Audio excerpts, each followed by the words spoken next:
Mengapa harus mencari ilmu? Untuk apa? Dan bagaimana kaitannya dengan kehidupan kita dalam kehidupan sehari-hari di masa kini dan di masa yang akan datang? Kenapa menuntut ilmu begitu penting? Bukankah orang-orang yang berada di hutan rimba, yang hidup tanpa sekolah, tanpa pesantren, mereka bisa bertahan hidup dan bisa eksis sebagai manusia di kelasnya ya. Tentu saja pernyataan itu tidak salah, itu benar.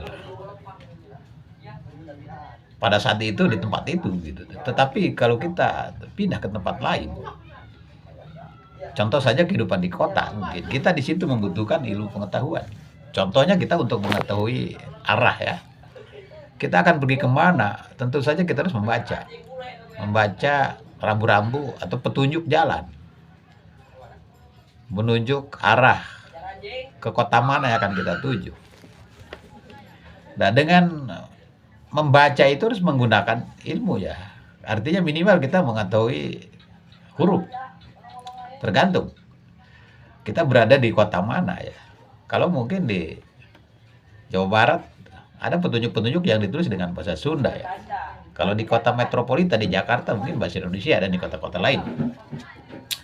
Jadi kebutuhan terhadap ilmu itu disesuaikan dengan keadaan tempat, waktu, dan kondisi suasana kehidupan sosial. Jadi ilmu itu mengikuti perkembangan zaman. Dan zaman itu diubah dengan ilmu. Jadi antara ilmu dengan perkembangan zaman itu dua hal yang tidak bisa dipisahkan ya. Perkembangan keadaan, perkembangan kehidupan sosial dan ekonomi, politik, keamanan itu hasil positif daripada perkembangan ilmu pengetahuan. Nah, bagaimana dengan kaitannya dengan moral? Moral tentu ada sejak zaman dulu ya. Yang namanya kita menghargai orang lain, cinta, kasih sayang, itu lahir secara insting, ada sejak manusia diciptakan. Bahkan jauh sebelum manusia ada, binatang juga memiliki yang namanya kasih sayang, terutama kepada anak-anaknya ya. Kalaupun mungkin mereka berkelahi dengan hewan lain, hanya itu lumrah ya. Jangankan hewan, manusia aja terkadang seperti itu.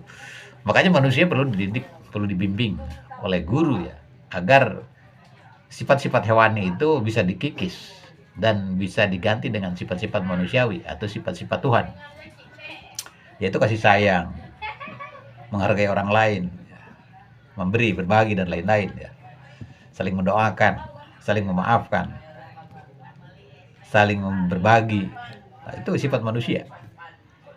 Bahkan dalam dunia hewan pun saling berbagi itu ada ya. Ada. Bahkan kita sering melihat ada hewan yang berbeda spesies, dia saling menolong. Ada. Misalnya seekor anjing bisa ngurus anak harimau. Ya ini fakta atau mitos, tapi kita lihat di video-video yang beredar di media sosial itu ada. Anak harimau diurus sama anjing dan dia setia kepada yang ngurusnya. Nah ini kan luar biasa. Anjing bisa menyayangi harimau gitu. Padahal mereka beda spesies. Nah sekarang manusia juga bisa menyayangi anjingnya ya. Bahkan anjingnya dipelihara, dikasih tempat yang bagus, dikasih kasur dan lain-lain, makanan yang enak-enak. Tetapi alangkah sayangnya kalau anjing aja kita urus, tetapi kita ribut dengan manusia. Itu kan aneh. Dengan anjing kita akur, tapi dengan manusia yang satu spesies dengan kita tidak akur. Ini naudzubillah, berarti ada masalah. Yaitu tentang etika, karakter, moral ya. Jadi di sini peran ilmu dan pendidikan itu penekanannya kepada itu. Jadi sekali lagi ilmu pengetahuan itu wajib dipelajari untuk memperbaiki hidup kita. Karena manusia kecenderungannya ingin berubah ya, ingin berubah kepada derajat yang lebih baik. Dan ilmu itu menyanyikan itu. Allah menjamin orang-orang yang beriman dan berilmu, maka kehidupannya akan dinaikkan beberapa derajat. A'udzubillahi minasyaitonir rajim. Yarfa'illahu alladziina amanu minkum walladziina utul ilma darajat. Al-ayah. Itu jelas. Ayat itu memberikan jaminan pada orang yang memiliki iman, orang yang beriman dan orang yang diberi ilmu pengetahuan oleh Allah, maka derajatnya akan dinaikkan beberapa derajat. Tentu saja sesuai dengan pengorbanan, perjuangan, serta waktu yang digunakan untuk menuntut ilmu berapa lama ya.